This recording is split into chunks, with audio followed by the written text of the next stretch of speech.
Okay, welcome to yet another edition of a very exciting video. Information and everything right on your one and only. It's Nyam's Escapade YouTube channel. Do like, share, subscribe. There is no harm in sharing, subscribing, and loving and liking things that we do. Because remember, I always tell you, one thing about me is I'm so unique. So if you're watching me for the first time, I do different videos on a couple of things. I don't just focus on one thing. I'm just kind of like an all-rounder, yeah. But anyway, today, let's talk about something exciting, but also something heartbreaking. Right. Jacob Ngarivhumi, the leader of Transform Zimbabwe political party, has been freed on bail after 82 days in incarceration in Ngarivhumi. Even if you look at the bail conditions, you begin to ask yourself, is it really worth it even to just give him bail? We just have to acquit him, and besides, why was he even in prison? 82 days, for what? Okay, 82 days, for what? His bail conditions, you're asking, okay, so this is what happened. Towards the SADC summit in Zimbabwe, which is going to be taking place in, I think the SADC summit took place in August. We saw a lot of opposition activists being jailed, especially the human rights activists and everything. All these guys were being jailed. A lot of them were being jailed. Even right now, there are 78 other guys are still in prison. They still got another case against them. The other guys have been freed. Then you begin to ask yourself a lot of other questions. When we say we've got a constitution, but that constitution seems to be selective. It only serves a few and doesn't serve a few. Even if you look at it, why was someone like Jacob Ngarivhumi even put in prison? For nothing, for no apparent reason. Did he really commit a crime? No. You talk about freedom of expression, That's what you call freedom of expression. You don't say anything that you speak against or you're not happy with. It's like saying, you're criticizing the government. No, I'm not happy about it. If you look at countries like South Africa, let's not look about America, because everybody will give an excuse and say, why do you guys want to copy the West? Let's look just our neighbor, South Africa. In South Africa, anybody and everyone can say anything against the ANC, against Cyril Ramaphosa, and no one gets a jail term for that. No one is incarcerated for that, because they just believe in freedom of expression. And when you do that, people know where to set their boundaries.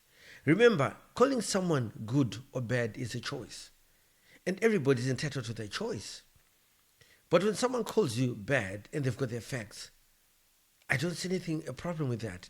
If someone calls you good and they've got facts, I don't see anything bad about it, But we cannot live in a world whereby everything is perfect. There's nothing that is perfect.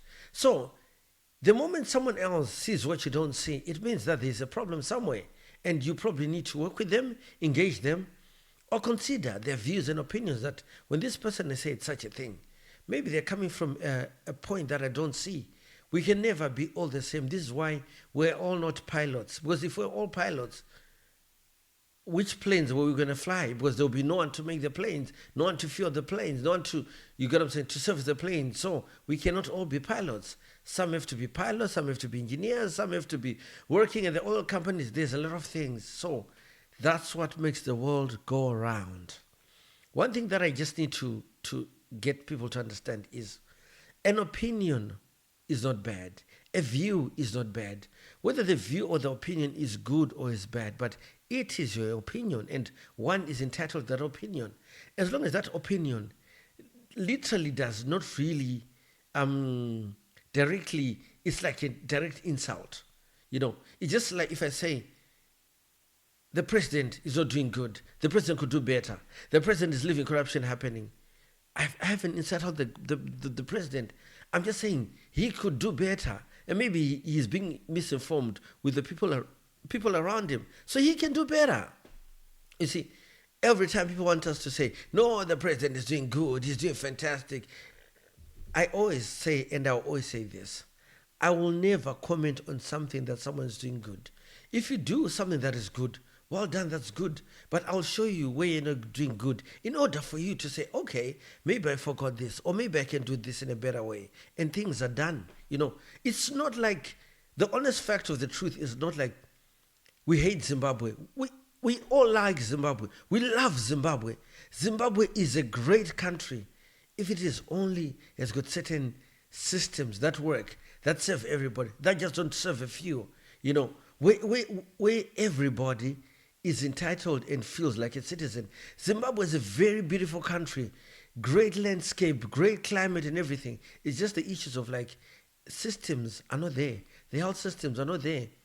Roads are not there. Corruption is like something else. Access to shelter, access to clean and safe water are just the problems. And these problems, we can solve them if people will just come together and respect each one another and say, okay, I respect your view. How do you think we can solve it? Okay, I think you are the person with the best view or with the best solution. How can we work with you? So, Jacob Ngarivhumi has been in prison 82 days. It's not a joke. 82 days, not seeing your family, your kids, your wife, your relatives, and you just can't be a citizen. So you ask yourself, if he's had a job, and I think this is the third time I think he's been imprisoned. You know what I'm saying? You end up losing your job because your employer will be like, all the time you're in prison. Even if you had your own company, you come out of there, their clients wanted stuff to be done, and everything is gone. He's lost right now his source of what? Of livelihood and everything. His financial status is gone. What do you think will happen next? You see, so I also think the courts need to be a bit fair. People should not just, I think for me, anyone should be in prison for at least 2 weeks. 2 weeks without trial. Someone should just automatically get bail. That's the best. 2 weeks without trial and someone should automatically get what? Get bail. That's simple. Because it's unfair when someone can spend 82 days, then you give him bail. Then you've given them bail. Look at the bail conditions. To surrender his passport, to not tweet, and pay $100. Look at those bail conditions. They're just like, it's just as good as like, dude, you're free, you can go. But if they had put a bail condition saying, pay 20,000, give us title deeds to your house, you understand? Surrender your passport, don't tweet, report once a week to the police. Then we know, okay, those allegations are really strong, and this guy's got an issue to answer. But no, look at even the bail condition. They tell you themselves that there is no case at all. There is literally no case. You get what I'm saying? And they say the only way we can make Zimbabwe a better country is as long as citizens we come together, we respect the thing that we call our constitution. Let's not choose the constitution in certain chapters and not, you get what I'm saying? And let's not interpret the constitution in our own wording, in our own understanding. But let's put the constitution and let the constitution just speak to the citizens as it is. It's not a bad of a constitution. Yes, it can be improved and it should be improved. But I think it's a good constitution. So let us enable citizens to be citizens. Yes, finally Jacob Ngarivhumi is out. He's free. He's a free man. He can have time with his family and kids and the wife. But 82 days in incarceration, that's really unfair. That is really unfair. And this is why you even see when it comes to the issues of the human rights in the international instance, Zimbabwe is rated as one of those countries that they don't really respect human rights. Because there's some of these petty things that I think can literally be really avoided. Somebody tweeting or someone posting something, it shouldn't be a crime. Should just be saying, okay, I respect your view. You understand? How to work together. I will repeat this. Zimbabwe is a great country. Great country, great country, great climate, great people.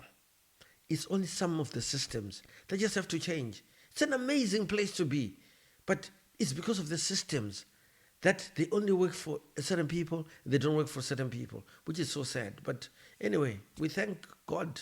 Jacob Ngarivhumi is out, and yeah, Just hoping his family, his wife, and his kids are back to, will be so happy to see him. And we just hope that he's in good health and he finds himself stronger. So from me to you on this YouTube channel, Nyamdaskapage, please do like, share, subscribe. Remember, love is free. Love is just free. And when it's free, we can make this world a better place. So show me love, please. Smash that like button. Subscribe, guys, subscribe.